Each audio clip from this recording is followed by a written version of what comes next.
the afternoon, like we'll see in a second. Now, just give you a little bit. In Sefer Sichas, on Mari Malchim number 15, the Friedrich Rebbe says that there's many opinions about what the end zman of Shnai Mikra is. However, the appropriate one, says the Friedrich Rebbe, is Shabbos in the Frisun Davening. I mean, before you daven Shabbos in the morning. Part of the reasons for this could be, as the Rebbe Shab famously said by Kriyas Torah, it's very important to listen to Kriyas Torah and not do Shnai Mikra during that time, even though there's opinions that say that you could. But it's very, very important. The Rebbe Shab uses Lashon is like, don't ruin your life, don't ruin yourself by reading along with the Chazan by Kriyas Torah. So it's very, very important to finish at least by them. And then the Friedrich Rebbe says, the Sicha about it, even though this is the same Sicha, the Friedrich Rebbe says certain things are Chassidim and certain things are Rebbeim. So later that this actually became a shtickle here, other Rabbin, maybe not all of it, but says that the Rebbeim would start off Shnai Mikra Thursday night, then they would do the whole thing from the beginning to the end on Friday afternoon after Chatzos, and they would start again from Shvi on Shabbos in the morning. Now, why would they do all those things? The they do it Friday night. This one is the one I'm not 100% sure about, because of the idea of doing it before Chatzos, by finishing it before Friday Chatzos and Friday afternoon. They wanted to make a schola before that time. They did it Friday afternoon because the ikar is to do it then, and they also want to do the whole thing without a hefsek, as we'll see the Rebbe has mentioned Luch B'Sichas. And why would they start again on Shabbos morning? The Rebbe mentions that there are opinions that say that you should start before Shabbos and finish on Shabbos morning. The Magen Avram brings it. And the Rebbe says that those who want to do it, but at the same time don't want to be Masech and Shnai Mikra, they'll start again on Shabbos morning, and that's how the Rebbeim did. However, when it comes to the Hirah L'Rabbim, so the Rebbe mentions in the Igeres HaGeres, it comes to the time, there's a Hirah and Hayom Yom, which mentions all these minhagim from the Rebbeim. Well, the Rebbe is referring specifically to the fact that we do it on Friday afternoon, and the Rebbe mentions more about that. Now, there's two more Nakudas to discuss. One is that says that the ideal time to do it is before you eat on Shabbos. Now, Chaim Noah writes that when it comes to eating on Shabbos, the Chiddush of his, he says that means before you Suda Shabbos, on Shabbos day. It doesn't mean, though, before you make Kiddush. If you want to make Kiddush and eat a little bit, he says that's mutter, that's fine. He says the only issue is having a Suda Gedolah. Now, his reason may not apply to the type of Kiddushin we have in Lubavitch. You know, he's sitting for brain, Zoch L'chaim, his heter is not in place for that type of Kiddush. It's talking about someone who wants to make Kiddush and drink a little bit. However, other poskim writes that it's a whole, there's a tshuva, and Machanite's talking about eating before Hallel. If someone wants to make Kiddush right after davening, before he makes Hallel, they can say, simple Torah maybe, he finished Berkas Kanim, and the next thing the Siddur right away is Kiddush, even before he gets the Hallel, so he wants to make Kiddush right away. And he wants to shayla if you can eat before Hallel, so he goes back and forth about it and says, make it and it's mutter, but you should eat machmer if you could. He brings a Rav Shnai Mikra, that even Te'ima, we try to avoid if we could. And L'cher from the Lashon Al Rebbe, he doesn't write before Suda Shabbos, which is the way that Chaim Noah wants to be medayik from the Gemara. He writes Kiddush Sheyichel. So after you can be medayik that there's even an issue of making Kiddush and Te'ima Ma'at before Shnai Mikra according to Al Rebbe. Okay. Last thing I just want to discuss is Avsach B'Emsa Kriya Shnai Mikra. This is Marikos 20 to 24. So in the Ber Heitev he writes it's an Isser Gadol to Masik in Shnai Mikra. He says that you should cut your nails before Shnai Mikra, then you should do Shnai Mikra after Chatzos, and afterwards you should go to Mikra. Based on the Kisi Arizal, there are those that say that that's all if you're going to Mikra before Chatzos, after Chatzos, it doesn't matter the order, but regardless, do it without a half-seki. Kitzur Shulchan Aruch brings it down. If you want to see why, the Mincha Shabbos that I brought here brings the whole reason Al Pi Kabbalah, exactly what's happening when you're doing Shnai Mikra, and all the terrible things which are going to happen if you're mafsik in it. You may have sick in it, all these bad malachim which are going to be created in dust. Now, it's important though to know that if you're going to say, I'm so afraid to be mafsik and Shnai Mikra, I'm not going to ever end up starting doing it, because I'm so afraid to make a break, it's much better to do Shnai Mikra and make breaks than to not do Shnai Mikra. It's important to actually get it done. However, ideally, we should know the ideal situation is to sit down and do it out of hefsek. The Shabbos also brings it. A lot of Pesachim al Pinigla though say that this doesn't make sense. Like there should be Isser being mafsik, there's no bracha, thus. But the Rebbe mentions Luch B'Sichas, like I mentioned. The Rebbe mentions that you should see Hayom Yom, and the svar that you have about starting over again on Shabbos morning, on saying it again and finishing on a different day. So it's understood that you have to finish the whole thing in one day. This shouldn't be mafsik, and then the next day you'll start over again like the Rebbeim did. So these are just some inyanim about Shnai Mikra. away from the Chali, the Kitzer Gadol. Welcome to look at the Marim Okemis more in detail, and yeah, it's welcome. Sure, we're Aronson. I have a couple of on Bachar Atom, Mr. Heisman.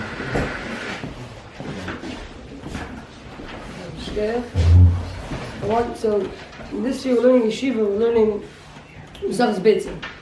And Mesachas Beitzah speaks in the first Mishnah, it says that Beitzah should not be Yom Tov, they shall say that it's awesome.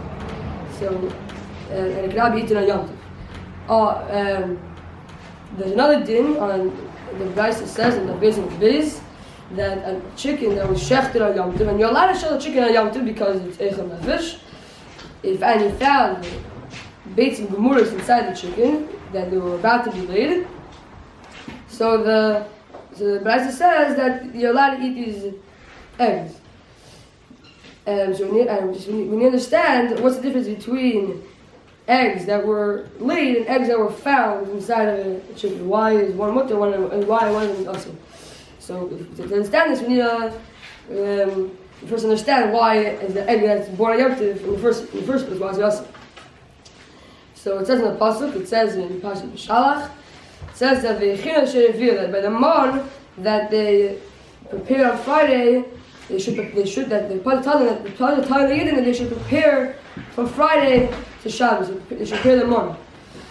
So I wait for this pasuk that you should prepare for Shabbos, but Shabbos should not prepare for any other day of the week.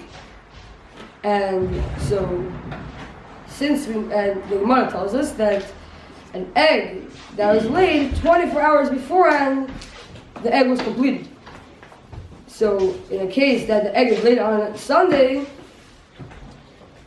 that means that the egg was completed on Shabbos, and the egg will be also because Shabbos prepared for a different day of the Shabbos prepared for a different day of the week, which is the Isser, which is this. So why does the Mishnah in the Gidon Masechta say it's born by Yom Tov? So Rashi explains over there that Yom Tov is more of a chashuv, but a weekday is not a problem. But the point is that if an egg was laid on Yom Tov, that's on Sunday, the point is that if an egg was laid on Yom Tov, that's a Sunday, you're not allowed to eat the egg because it was ready on, it was complete, the Shabbos completed the egg, and that's a chana from Shabbos to Yom Tov, which is awesome. So this is a Isser Min Torah, but any other day, if Yom Tov would fall on any other day of the week, it won't be a problem in Torah because Shabbos wasn't making for Yom Tov. It's not a problem. But Chachamim extended the Gzeira, and Chachamim extended this Isser to every other day if Yom Tov falls out on any other day of the week besides Sunday. So now the question is, what's the difference between eggs that were fast out of chicken and eggs that were actually laid? We just explained that the problem with egg that was laid is that Shabbos prepared the egg. So also, and when the egg was fast out of chicken, Shabbos also prepared the egg. Why would it not be also when you found the egg inside the chicken? Like we're about to tell it that it's mutter. So the Rishonim there's two Rishonim explain this, and there's two different shittas had to understand this in.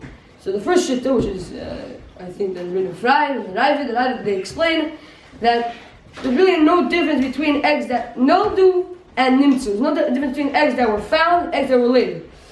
Really, they should both be awesome. But they should be awesome. So when the Brisa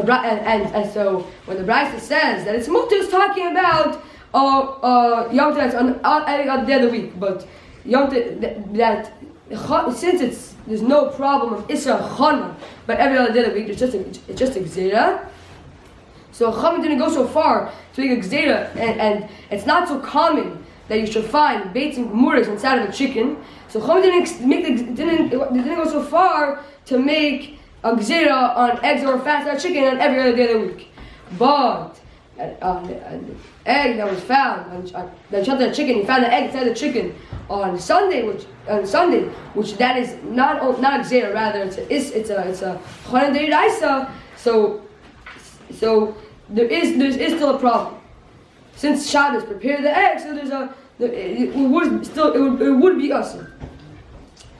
That is one shit. That's one way. That's the one understanding. Then there's a different way that this is the Ran and the Kinus and the Ramban, and they explain that there actually is a difference between Nimtzu and Nildu. That eggs that were found in a chicken are different than eggs that were actually laid. So the question is, even if you found the egg, according to these Tishrei, even if you found the egg on Sunday, found the chicken, the egg would be mutter. When you understand the chiluk, why is Nimtzu different than Nildu, especially when we said very clearly, if Shabbos is meichen for Yom Tov, it should be asur, and when it's found, Shabbos is meichen for Yom Tov. So why is there a difference? So there's a few ways of explaining, and we'll follow the Ramban. Tosfos, look into the Ramban. Let's follow the Ramban. Okay, the Ramban. So the Ramban says that. The Ramban explains that even though there's baits and gemuras inside the chicken, so and Shabbos was being making his eggs, but there's no problem of that the gemar happened on Shabbos. The problem is that you needed the gemar, so to speak. That the gemar causes the later. Without the gemar, there won't be any later. So if the egg was actually laid, so then you needed the gemar. But when you shafted the chicken, so the gemar wasn't necessary to you. And even if it didn't happen,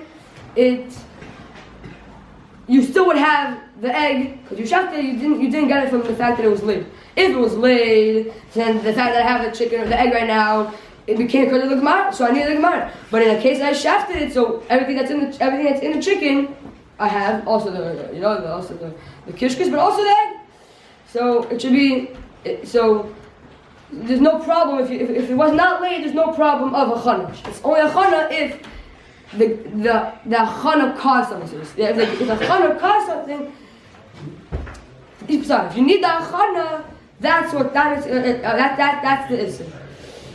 So the maskana, so the point is that the difference between the two shittas are, if we're going to the first shitta, we care about with Shabbos, the Shabbos, so to speak, chip into your egg. And if Shabbos added to your egg, so then the egg would be asur. Since Shabbos made the gemar, the egg would be asur. But according to the second shitta, according to Ramban, it's only asur if you benefited from the it's only a chana if you benefited from the gemar. But if you didn't have any need for the gemar, so there's no problem with chana. So there's no problem with chana. So that's the Ramban. That's the Ramban shit. There's other shit. There's other training, but this is the Ramban's explanation. So now I want to quick look at Nata Rebbe. Nata Rebbe writes that after it writes, it talks about this halacha, and the Nata says, a chicken that was shafted on Yom Tov, so if you find eggs and find inside the chicken, the eggs are mutter. Even if you tell you that's on Sunday, the Beitzim wars even if the eggs are complete with their shell, meaning that Shabbos made a gemar, there's no problem. When should I give this Mishas Dasan? We're not worried. We're not worried that if I would not have shafted it, it would have been born today, meaning that the Shabbos made a chana. The Nimtzu to find Nigro Me'esel the Shabbos, that Shabbos made the Ashim Nigro B'Shabbos ain't Hashem Chana, like the Ramban that the Adam says, since even though it was finished on Shabbos, Shabbos not considered a chana. Elim King know that actually had to be laid. I think myself, know that if it wasn't laid, I think myself through the Gemara happened on Shabbos, ain't Gemara Nikra Chana. The fact that Shabbos finished is not considered a Chana, so there's no problem with Chana in a case when you shot the chicken and it wasn't laid. And after that, one more line, the fish, the Tama Beitzo Shavik Kedim Marzev Achik. The taste of an egg is the same before it's finished and after it's finished. So it's a little bit like interesting that I think that Alter Rebbe is following the Ramban's explanation. But what is Alter Rebbe adding in the last line? What does the line even mean? And what was missing in the halacha before the Alter Rebbe, before this line came in? So let's go back to the Ramban for a second, and let's see if maybe the Ramban can answer it. This next piece could answer it. So the Ramban writes, and the Ramban continues. The Ramban asks, according to this, the Ramban said we should really extend this farah even further. We just said that since if you don't need what happened on Shabbos, even though in the end of the day it happened, if you don't need it, if you don't need it, then it's not considered a chana. So also, if we would say that even if the egg was actually laid, that Ramban asks, it should really be mutter, because I don't really need it to be laid, because I could have shafted it and got the egg. Since I could have shafted it, that means that I didn't need I didn't need the laying, and like the Ramban said before, that if you don't need the thing, even though it actually happened, it's not considered a chana. So actually be mutter. So actually be mutter.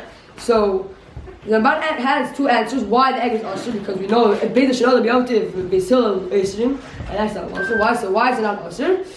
So why is it usher? The Ramban gives two answers, and the second answer is that since the taste of an egg, it says in Yerushalmi, since the taste of an egg is different from when it comes out, and then when it's inside, it's different than when it comes out. When it's actually laid, so the product that you have now is different, and Shabbos is what made this product.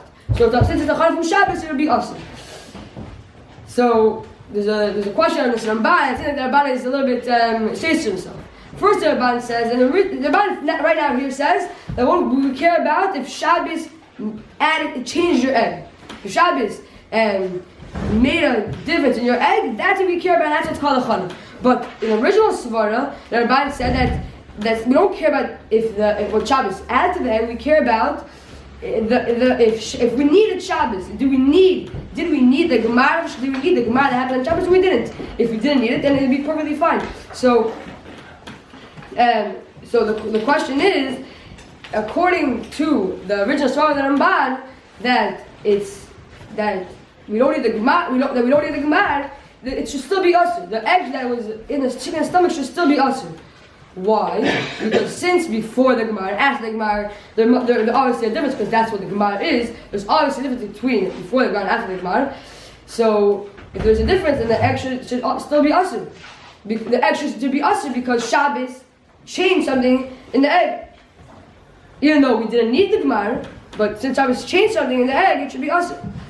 And this is what the Alter Rebbe is coming to answer. Alter Rebbe is answering that should feature Tama Beitzu Shava killing Marzav Ahmarza. No, don't think that there's a difference by the Gemara. The Gemara is actually exactly the same, and therefore the egg is mutter. They explain that our question was that since the egg mistama changed before the Gemara and after the Gemara, and that's what we call it not Gemara and Yagmar. So it changed. So the egg should be usher. Now just telling us, no, don't think the egg is usher. And this is what that's shot why the Alter Rebbe had to add this line to answer the question on the Ramban. Fair for all the speakers, fair for all the listeners.